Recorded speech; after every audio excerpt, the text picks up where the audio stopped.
พักเสม็ดพี่น้องหากระเก็บมาเมื่อกี้นี่เด็กสวยไหมจ๊ะเก็บมาจะไปกินกับอัน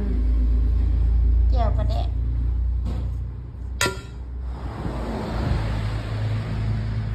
อันนี้ต้นเขม็กยายปลูกไว้ตั้งแต่สมัยยายกับตาเก็บกินคู่มือตรงไหนนี่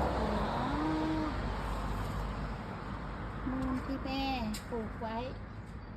นี่ยายน้อยปลูกมันบ่นี่ยายน้อยปลูกไว้10 กว่าปีนะบ้าห้ามตัดได้เก็บกินได้อยู่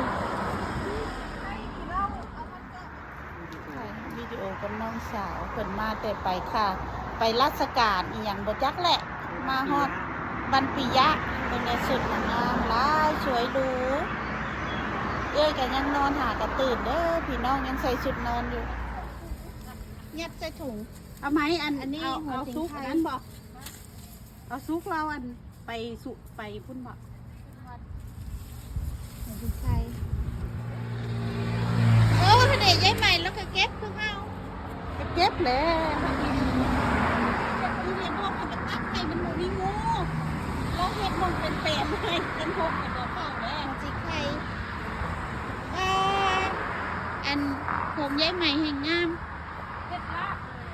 หักเนาะป้าเบิ่งในนี่พักเขม็ดอยู่ป่าแต่ว่าเอามาปลูกอยู่บ้าน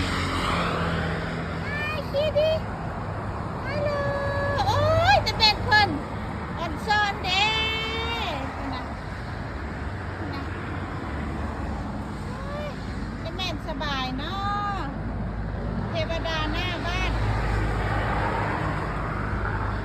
อันนั้นเห็นแต่บ้านพ่อเห็นแต่บ้านไม่เห็นคนก็ไปอยู่อันนี้คือบรรยากาศรอบบ้าน